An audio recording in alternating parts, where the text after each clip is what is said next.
নবাব সিরাজউদ্দৌলার বিবাহিত জীবন এবং পরবর্তী বংশধরদের নিয়ে মানুষের আগ্রহের কোনো শেষ নেই। সিরাজউদ্দৌলার কটা বিয়ে, কিভাবে বিয়ে, কার কার সাথে বিয়ে, প্রথম স্ত্রীর নাম কি, লুৎফুন্নিসা কি সিরাজের বিবাহিত স্ত্রী ছিলেন? তাহলে আলেয়া কে ছিলেন? সিরাজউদ্দৌলার বিয়ের অনুষ্ঠান কেমন হয়েছিল, কিভাবেই বা হয়েছিল? পলাশীর যুদ্ধের পর সিরাজউদ্দৌলার বংশধরদের কি হয়েছিল, ইত্যাদি ইত্যাদি। সাইক্লোপিডিয়া চ্যানেলে আমি সুব্রত আজ সেই সব প্রশ্নগুলির উত্তর খোঁজার চেষ্টা করব। আপনাদের কাছে অনুরোধ, ভিডিওটি শেষ পর্যন্ত আমার সাথে অবশ্যই থাকুন। আর ভিডিওটি দেখার পর যদি আপনার তথ্যপূর্ণ মনে হয় বা এই রকম ধরনের ভিডিও যদি আপনি নিত্য নতুন দেখতে চান, তাহলে আমাদের এই চ্যানেলকে অবশ্যই সাবস্ক্রাইব করে রাখুন। নবাব সিরাজউদ্দৌলা ছিলেন নবাব আলীবর্দী খানের ছোট মেয়ে আমিনা বেগম এবং হাজী আহমেদের ছোট ছেলে জৈনুদ্দিন আহমেদের প্রথম সন্তান। জন্মের পরই আলীবর্দী খাঁ তাকে দত্তক পুত্ররূপে গ্রহণ করেছিলেন। আমিনা বেগমের মেজ ছেলে ইকরামউদ্দৌলাকে দত্তক পুত্ররূপে গ্রহণ করেছিলেন সিরাজের মাসি ঘসেটি বেগম এবং তার স্বামী নওয়াজিশ মোহাম্মদ, কারণ তারা নিঃসন্তান ছিলেন। নবাব সিরাজউদ্দৌলার জীবনের প্রথম বিয়ে ঠিক হয়েছিল রাজমহলের ফৌজদার আতাউল্লাহ খাঁর মেয়ের সাথে। আতাউল্লাহ খাঁ ছিলেন বাংলার দ্বিতীয় নবাব সুজাউদ্দিনের আত্মীয়। তাছাড়াও তিনি ছিলেন নবাব আলীবর্দী খানের দাদা হাজী আহমেদের কন্যা রাবেয়া বেগমের স্বামী। আলীবর্দী খাঁ বাংলার সুবাদারি লাভ করার পর তিনি আতাউল্লাহ খাঁকে রাজমহলের ফৌজদার পদে নিয়োগ করেন এবং বেশ কয়েক বছর ধরে তিনি সেই পদেই বহাল ছিলেন। কিন্তু হঠাৎ করেই তার সেই মেয়ে মারা যাওয়ায় বাগদান পর্ব হয়ে গিয়ে থাকলেও সিরাজউদ্দৌলার সঙ্গে সেই বিয়ে আর হয়নি। সিরাজউদ্দৌলার বাগদত্তা আতাউল্লাহ খাঁয়ের সেই মেয়ের মৃত্যুর পর মির্জা ইরাজ খানের এক মেয়ে ওমদাতুন্নেসার সঙ্গে সিরাজের বিয়ে ঠিক হয়। তবে আতাউল্লাহ খাঁয়ের আরেকটি মেয়ের সঙ্গে সিরাজউদ্দৌলার ভাই ইকরামউদ্দৌলার বিয়ে হয় অত্যন্ত সমারোহের সঙ্গে। যদিও ভাই ইকরামউদ্দৌলার বিয়ের অনুষ্ঠানই প্রথমে হয় এবং তারপর হয় সিরাজউদ্দৌলার বিয়ে, এবং সেই বিয়ের অনুষ্ঠান প্রায় 1 মাস ধরে চলেছিল। আসুন এবারে সিরাজউদ্দৌলার শ্বশুর অর্থাৎ ওমদাতুন্নেসার পিতা মির্জা ইরাজ খানের একটু পরিচয় জেনে নেওয়া যাক। ইরাজ খানের পিতামহ মোস্তাফা কুলি খান ছিলেন সম্রাট ঔরঙ্গজেবের তৃতীয় পুত্র শাহজাদা আজমের দেওয়ান বা প্রধানমন্ত্রী। গুজরাট রাজ্যের সুবাদার হিসাবে আজম শাহ আমেদাবাদ থাকাকালীন সময়ে সেই নগরে মোস্তাফা কুলি খান ছিলেন শাহজাদার পরেই বিশিষ্ট ব্যক্তি। তার 3 পুত্রের মধ্যে একজন হলেন ইরাজ খানের পিতা আকবর কুলি খান। এই আকবর কুলি খান ছিলেন অত্যন্ত চরিত্রবান এবং বিশেষ সম্মানীয় ব্যক্তি। পরবর্তীকালে আকবর কুলি খান ভাগলপুরের শাসনকর্তা হিসেবে নিযুক্ত হন। সেখান থেকে তিনি বাংলায় চলে আসেন এবং সম্মান ও প্রীতিদের সঙ্গে দিন অতিবাহিত করেন। তৎকালীন বাংলার নবাব সুজাউদ্দিন ইরাজ খানের গোটা পরিবারকেই চিনতেন এবং তাদের সবার প্রতি অত্যন্ত শ্রদ্ধাশীল ছিলেন। গিরিয়াতে নবাব সরফরাজ খানের সাথে আলীবর্দী খানের যে যুদ্ধ হয় তাতে তিনি সরফরাজ খানের পক্ষেই ছিলেন।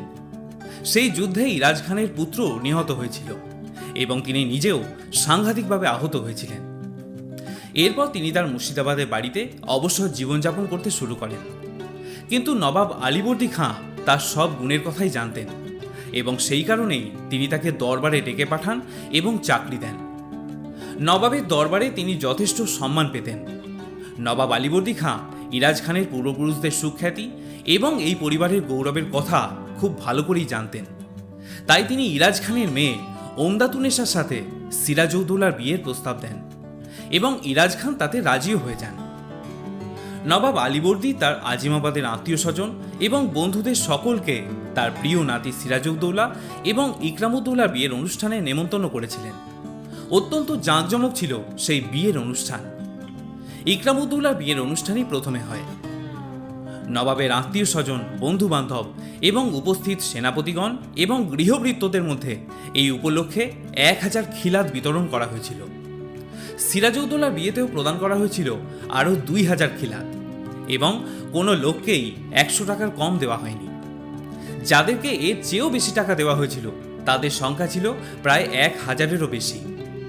তাছাড়া অতি বিশিষ্ট কিছু মানুষকে তাদের পদমর্যাদা অনুযায়ী মণিমুক্ত বিতরণ করা হয়েছিল। 1 মাসেরও বেশি সময় ধরে নবাবের প্রাসাদে ভোজের ব্যবস্থা লেগেই ছিল এবং সেই সঙ্গে নানান রকমের আমোদ প্রমোদের ব্যবস্থাও ছিল। শহরের প্রত্যেকটি পরিবারে নবাব কর্তৃক প্রস্তুত বিশেষ খাবার পাঠানো হতো। বিবাহ উপলক্ষে আলোকসজ্জা এবং আতশবাজির ব্যবস্থাও ছিল চোখে পড়ার মতো। কিন্তু এত ধুমধাম করে দুই ভাইয়ের বিয়ে হওয়া সত্ত্বেও কারোরই বিয়ে সুখের হয়নি। বিয়ের কিছুকাল পর সিরাজের ভাই ইকরামউদ্দৌলা নিঃসন্তান অবস্থায় বসন্ত রোগে আক্রান্ত হয়ে মারা যান। কিন্তু তিনি মারা যাওয়ার সময় তার এক উপপত্নী গর্ভবতী ছিল। ফলে সেই উপপত্নীর ছেলেকেই ইকরামউদ্দৌলার বংশধর হিসাবে স্বীকৃতি দেওয়া হয়। তাকে মুরাদউদ্দৌলা উপাধিতে ভূষিত করা হয়। এই মুরাদউদ্দৌলার সাথেই আবার পরবর্তীকালে সিরাজ কন্যা উম্মে জোহরার বিয়ে স্থির হয়েছিল। অপরদিকে সিরাজউদ্দৌলার বিয়েও সেভাবে সুখের হয়নি।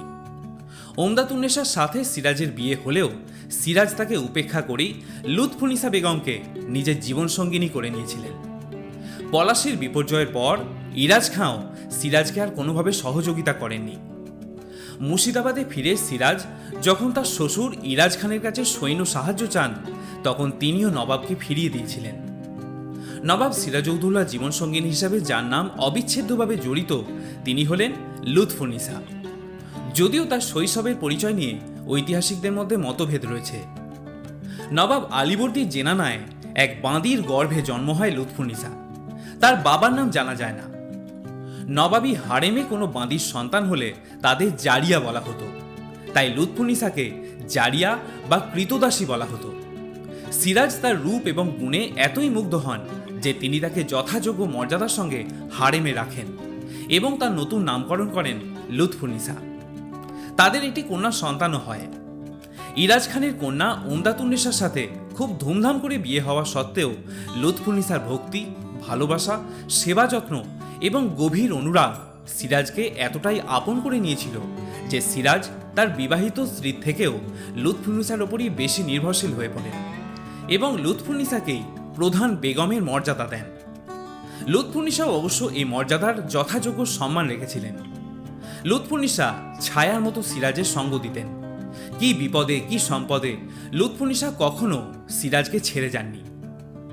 পলাশীর যুদ্ধের পর সিরাজউদ্দৌলার আকুল আহ্বানে এবং মর্মভেদী অনুনয়ে কেউই যখন তাকে অনুসরণ করেনি, তখনই লুৎফুন্নিসাই নিজের জীবনকে তুচ্ছ করে শত বিপদ মাথায় নিয়ে সিরাজের সাথে বেরিয়ে পড়েছিলেন। অন্যদিকে সিরাজের বিবাহিত বেগম ওমদাতুন্নেসা সিরাজ মারা যাওয়ার পর আবার বিয়ে করেছিলেন। নবাব সিরাজউদ্দৌলার জীবনে যে আরেকটি স্ত্রীর পরিচয় পাওয়া যায় তিনি হলেন মোহনলালের বোন মাধবী। তাকে হীরা বলেও ডাকা হতো। বর্গী হাঙ্গামার সময় মোহনলালের এই বোনকে বর্গীরা ধরে নিয়ে যায় এবং সেই অপহৃতা ভগ্নীর খোঁজে বেরিয়ে শেষ পর্যন্ত মোহনলাল মুর্শিদাবাদে এসে পড়েন এবং সিরাজউদ্দৌলার সাথে পরিচিত হন। পরে অবশ্য সেই বোনকে উদ্ধার করার পর হিন্দু সমাজে তার আর গ্রহণযোগ্যতা না থাকায় তাকে বেগম মহলে পাঠানো হয়। মোহনলালের সাথে সিরাজউদ্দৌলার সখ্যতার জেরে হীরার সঙ্গে সিরাজেরও অন্তরঙ্গতা হয়। যদিও অনেকে মনে করেন মোহনলাল ছিলেন একজন সাধারণ সৈনিক, কিন্তু দ্রুত সেই সৈনিক থেকে মহারাজা উপাধি, সম্মান এবং ক্ষমতা পাওয়ার পিছনে ছিল এই ভগ্নীর অবদান। যাই হোক, এই মাধবী বা হীরার সঙ্গে সিরাজের অন্তরঙ্গতার ফলে হীরার গর্ভে সিরাজের এক পুত্র সন্তান জন্মগ্রহণ করে। সিরাজ হীরা এবং তার পুত্রকে নিজের প্রাসাদে রাখেন এবং যথেষ্ট গোপনীয়তা অবলম্বন করেন। নবাব আলীবর্দী খাঁ যখন সমস্ত ঘটনা জানতে পারেন, তখন তিনি সিরাজের সাথে মোহনলালের বোনের বিয়ে দেওয়ার ব্যবস্থা করেন। এরপর হীরা ইসলাম ধর্ম গ্রহণ করেন এবং তার নতুন নামকরণ হয় আলেয়া। তারপর ইসলামিক রীতি অনুযায়ী সিরাজউদ্দৌলার সঙ্গে আলেয়ার বিয়ে সম্পন্ন হয়। যদিও পলাশী যুদ্ধের পর আলেয়াকে নিয়ে সেভাবে আর কেউ কিছু লিখে যাননি, তাই তার সম্পর্কে আর কিছু পাওয়া যায় না। তবে আলেয়ার মৃত্যুর পর তাকেও খোশবাগে নবাব পরিবারের সমাধিক্ষেত্রে সমাহিত করা হয়েছিল। বন্ধুরা, আজকের এই ভিডিওটি এ পর্যন্তই। যদি ভিডিওটি দেখে আপনার তথ্যপূর্ণ মনে হয় তাহলে অবশ্যই একটি লাইক করার অনুরোধ রইল। আর যদি আপনি আমাদের চ্যানেলে নতুন দর্শক হয়ে থাকেন তাহলে অবশ্যই চ্যানেলটিকে সাবস্ক্রাইব করে রাখুন। সকলে ভালো থাকুন, সুস্থ থাকুন। নমস্কার।